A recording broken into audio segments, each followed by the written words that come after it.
I think I'm gonna dive into about 25 QBs that I just could talk off the top of the head. Yeah. And I'm gonna start down towards the bottom, where I kind of rank them. I'm gonna start at like 25 and work my way towards number 1, and we'll get to it whenever we get to it. Yeah. But let's be clear on the criteria on what we're discussing here. See, I don't like discussing quarterbacks that are just going to ball out in college and you'll never hear from them again. Okay. Talk to me then. Talk to me, JB. So right now, who the most NFL ready quarterbacks are and who's going to have a long, sustainable NFL career, if any. And then I'll tell you what the difference between that guy is and the Caleb Williams, who everybody's enamored with, or Drake May or whatever. And then I'll say, okay, yeah, we're going to see great stats from these guys based on their offensive numbers, based on their offense they play in, the system they are in at USC or at Oklahoma or at Clemson or whatever, with these high explosive, fast tempo, up tempo, no huddle offenses that a lot of defensive coordinators, to be frank with you, in college just can't defend. And then usually you have better athletes at those programs anyway. So the quarterback's going to flourish around better talent going fast than they are going slow with shitty talent going against better talent. Now, when you take that and you break it down and say, okay, are we trying to just talk about college football? Because we're not a college football show per se.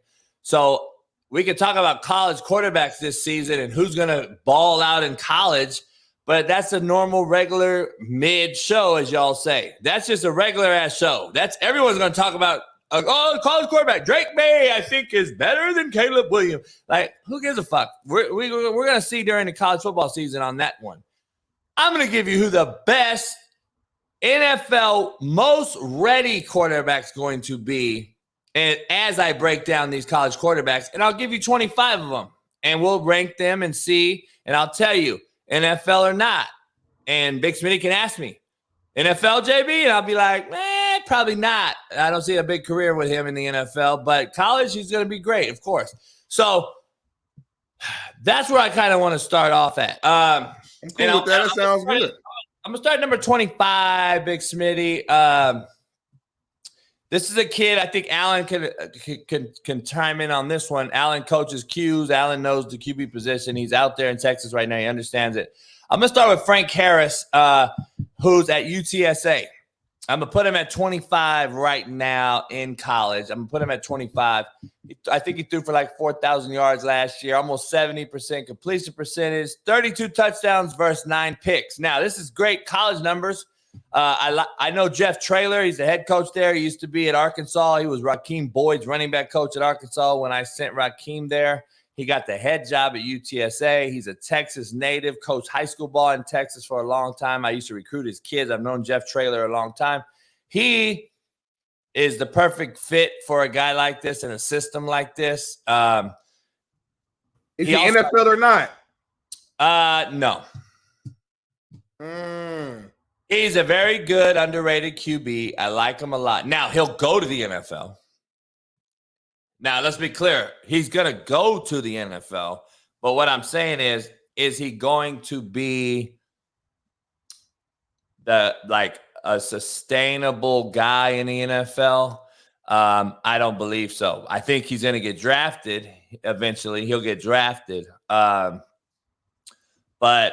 he's got great numbers. UTSA, obviously, group of 5 program. Not the big boys, but they do a really good job at the mid-major level.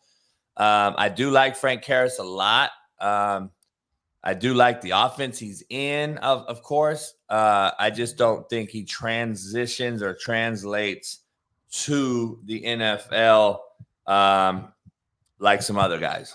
So, all right. That's kind of number 25 then. Frank Harris. You got number 25. Yep. Frank Harris. We got number 24. Number 24, Kyle McCord, Ohio State. Okay. Not a fan at all. I think this is the worst Ohio State's been at the quarterback position in a while.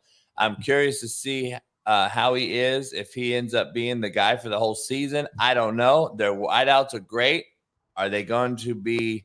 I mean, this guy's got to get him the rock. And as the quarterback goes, those wideouts go, not the other way around, contrary to belief. So he's got to get the ball to Harrison, right? Yeah.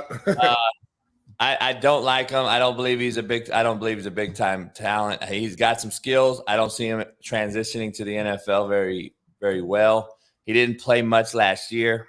So we'll see if he plays a lot or not. I don't know how much he'll play. Is he going to be? We really don't know because, CJ Stroud obviously was there, and, he's obviously, top pick, one of the top picks this year. So this will be the first year that we'll see. But everything I'm hearing about this cat is kind of like similar energy to you. People are not high on him. If everybody ain't high on you, yeah, I mean, at some point, we ain't tripping. So we're seeing something. So that's an interesting pick, though. I'm almost surprised you got him at 24, if I'm being honest. Yeah, because he's going to be surrounded by the top 3 talented roster in football. Right. So that's why I say the criteria, you got to weigh it out. He's going to go fast. He's going to be in a very explosive college system. He's going to have a lot of statistical numbers that are going to wow everybody, and they're going to think he's this great guy. But as we know, Ohio State is traditionally very bad at quarterback when they get to the NFL. Can't wait to see what CJ Stroud does. Right. But right now, this is kind of a guy that is an unknown, right? We just don't know. I'm not going to bump a guy I don't know. I'm not going to anoint him because he's at Ohio State like a lot of fucks will. We're not anointing the guy and giving him the car keys to the Ferrari already when we haven't even seen him play more than basically a spring game. That's fair. 23. Jordan. 23. I got to bump it up a little bit because he actually has some not decent games, but I'm going to put him in this criteria for meeting the college criteria for what I said, around a loaded roster in a league where they pretty much dominate the league. That he's going to be around a lot of NFL talent. He's going to be in a system that's conducive for college success.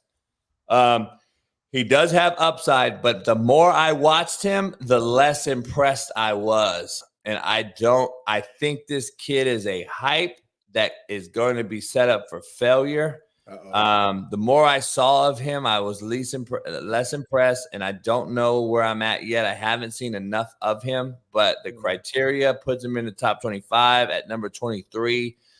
Cade Klubnik at Clemson. He replaced my kid DJ.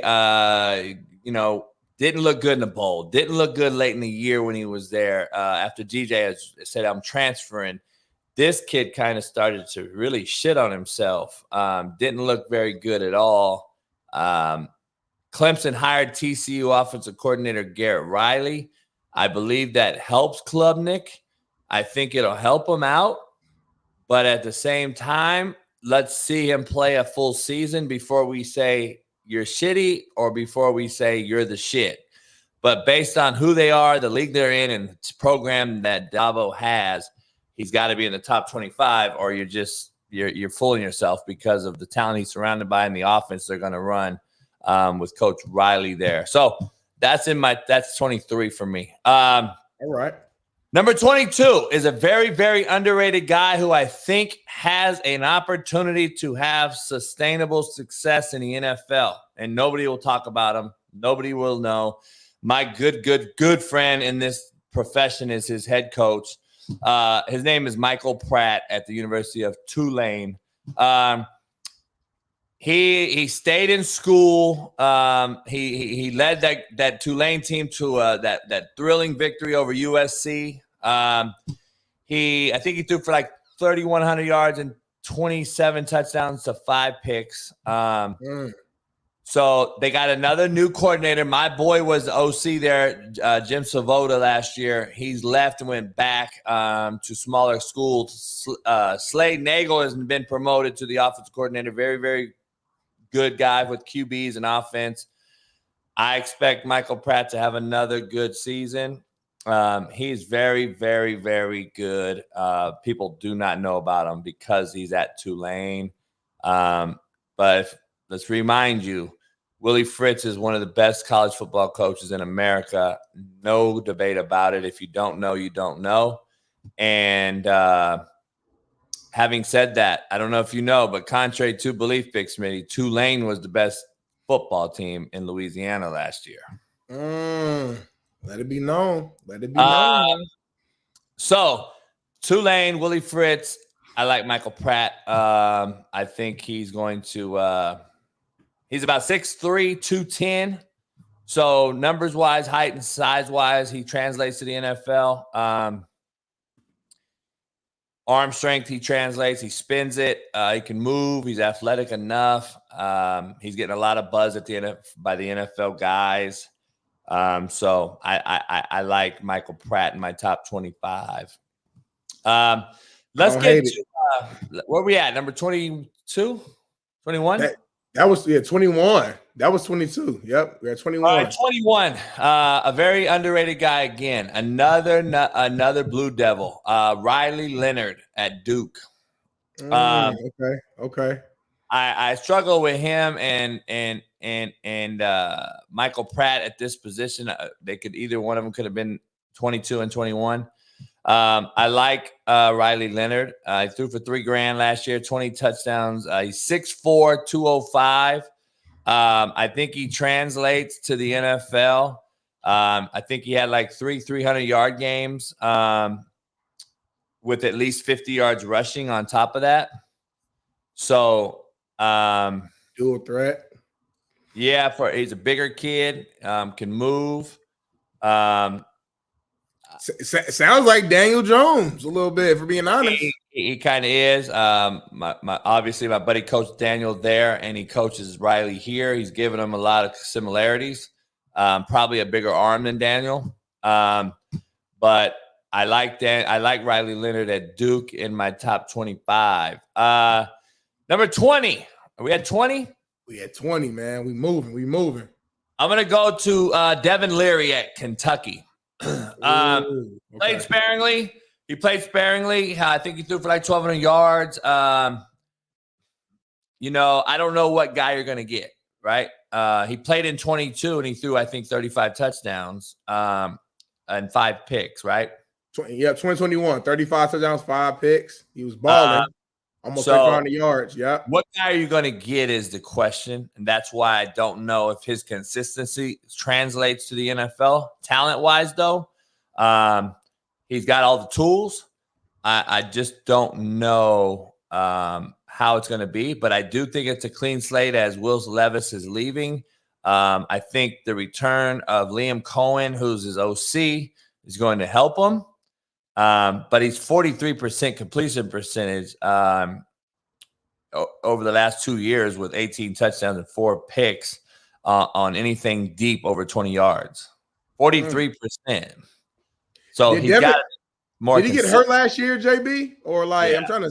Yeah, he's always hurt. So I see a big time upside, but then I see an inconsistency like a Carson Wentz. So I that's my issue with him. I don't know if that's going to work out and how good but top 20 guy for sure as far as talent. I just don't know if he's going to be the guy that is healthy, that can go show what he can do, because if he is consistent and healthy, he does translate to the NFL. If he's not, then he's just another guy that's going to be inconsistent. We won't even be talking about him. So, let's get to 19 real quick. Number 19, I'm going to go with Carson Beck at Georgia, staying in the SEC. We don't know much about him. I mean, we know about him, but we don't. He's got some skill set. But again, he's going to be around the most talented roster in college football.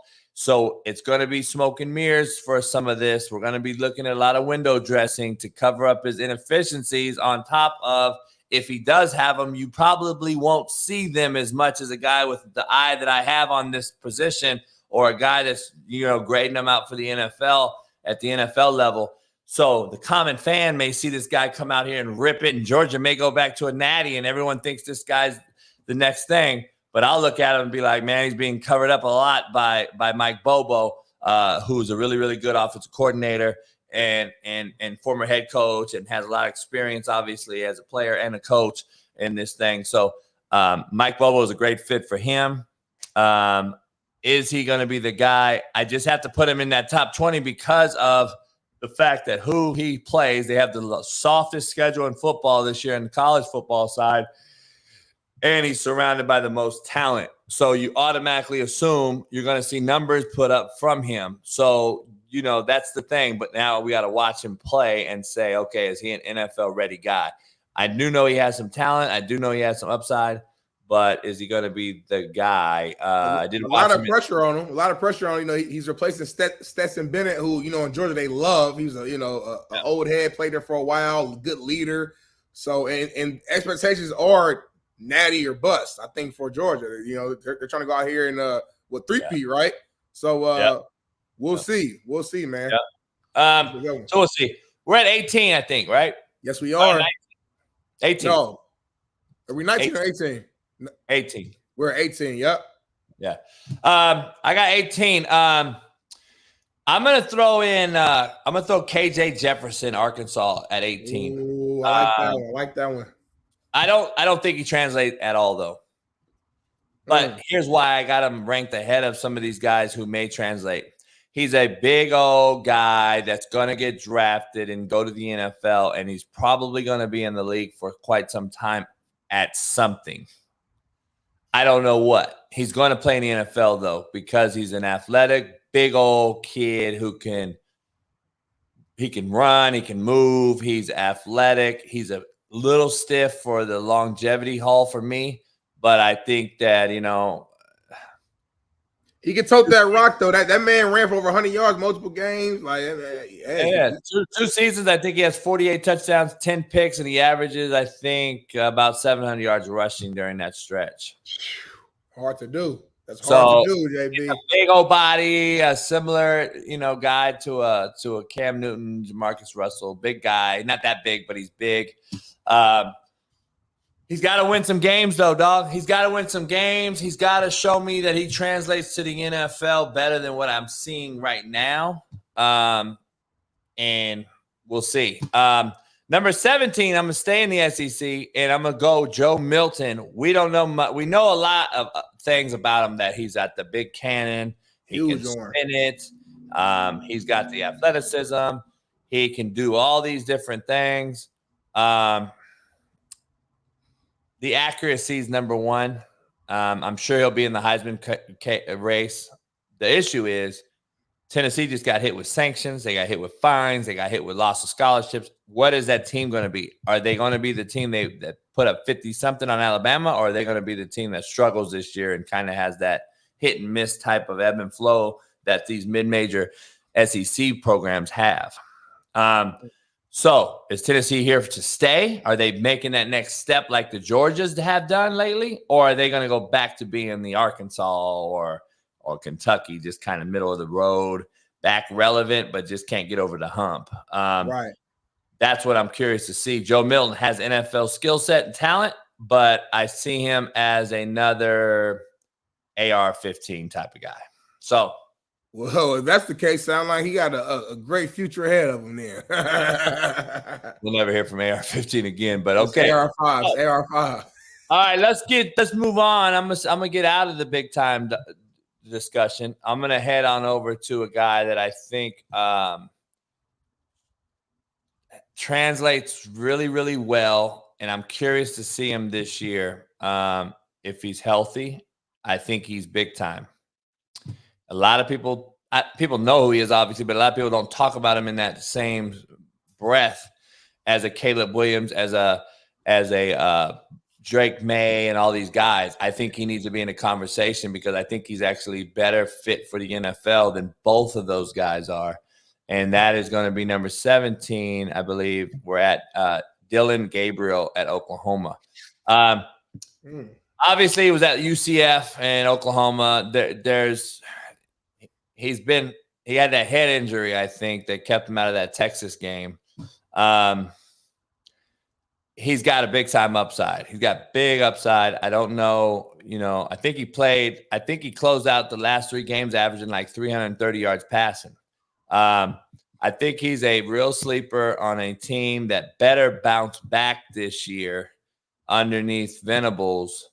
Man. So he has to. Oklahoma goes as this guy goes. He's got to show up in big games like Texas, Oklahoma State, etc. But he has a very, very skill set that's NFL ready. But can he stay healthy? Can he be the guy to show me that he can take the next step before I say, you scare me in the NFL? I don't know. Let me ask you this real quick, but before we move on, how much does winning in your head, like how much does winning correlate to how good you are? Not much. Okay. I don't care about winning as far as I'm translating him to NFL. Got you. In the NFL, in college, there's some quarterbacks that are horrible and winning as far as their program's horrible. And I'm like, damn, this motherfucker can spin it. Like, I love the kid at Fresno State last year who got drafted, who I think is going to be one of the better ones. Hefner, I think is going to be one of the better ones in the draft. And he's at Fresno State, mid-major. I don't weigh too much in college wins and losses on the queue because they got to get to the NFL and get retrained, retaught. It's about the skill set, the size, the strength, the sustainability, healthiness, consistency. Can they spin it? Can he throw every football throw per route in the rain, in the snow, in the wind? I'm looking at all those things. Does he throw a tight enough spiral to cut through a 40-mile-an-hour wind in West Virginia in November? Right. Does he throw a tight enough spiral to get him through a frozen tundra game in Lambeau Field? That is what I look at, and I want to see nuts and guts in the pocket. I want to see the it factor. I want to see all those things. I've seen it from Dillon Gabriel. I got to see it consistently before I say, okay, this guy's going to play 10 years in the NFL.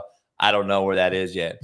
Number 16? No, number 15 actually is next. Number 15 is next. Number 15, I'm going to rock with my main man, who's a good friend of mine, the head coach, now at KU. I'm going to go with Jaylen Daniels. He started off 5-0 last year at KU on a rebuild. He was balling versus TCU in a shootout. He got hurt. If he don't go down, I believe that KU team beats TCU, and I think that KU team is a really, really formidable opponent late in that year. I think that deflated their season. They end up having a struggle down the stretch. He had an incredible stretch there versus like Houston, Duke, West Virginia, where he was just he was dominant. I think he had 13 touch, no picks during that stretch. But then he had a season finale with 5 touchdowns in the Liberty Bowl versus Arkansas. So I love that he finished the season and came back from an injury. He's got some skill set. He's got some talent. To me, him and Jayden Daniels, a kid that my folks out here coach here right up the street here at Cajon High School, Arizona State first. Now he's at LSU.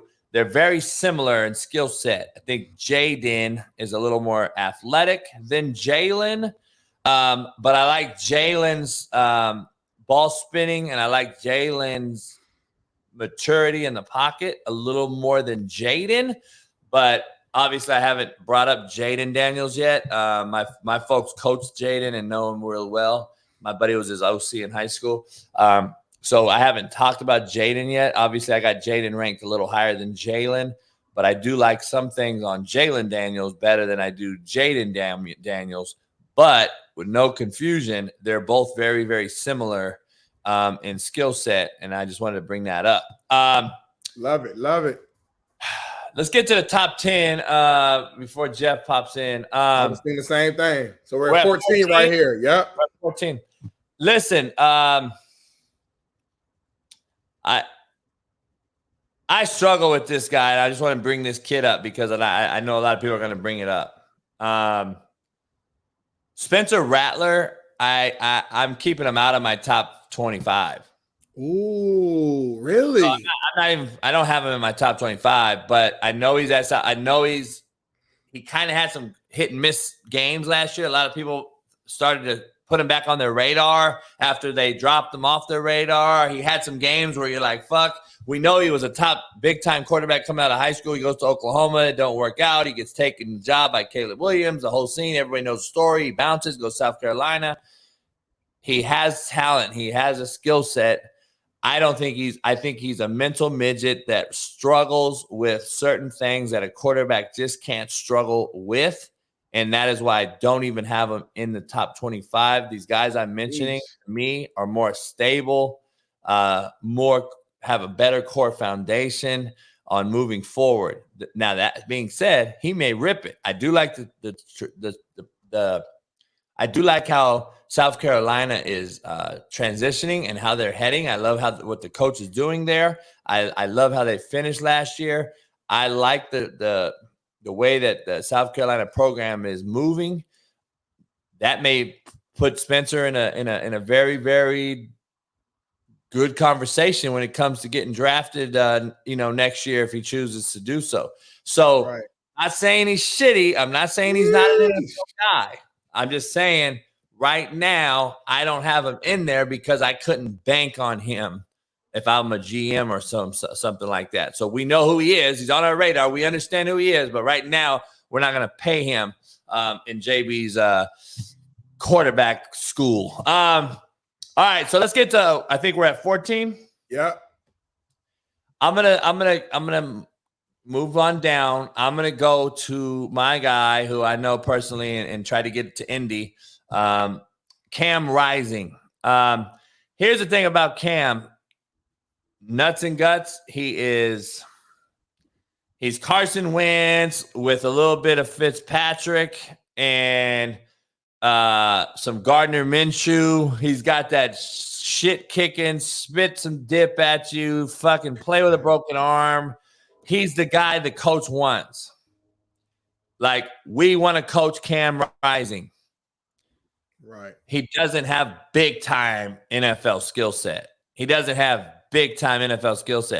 But what he does have is the winning attitude, the nastiness, the leadership.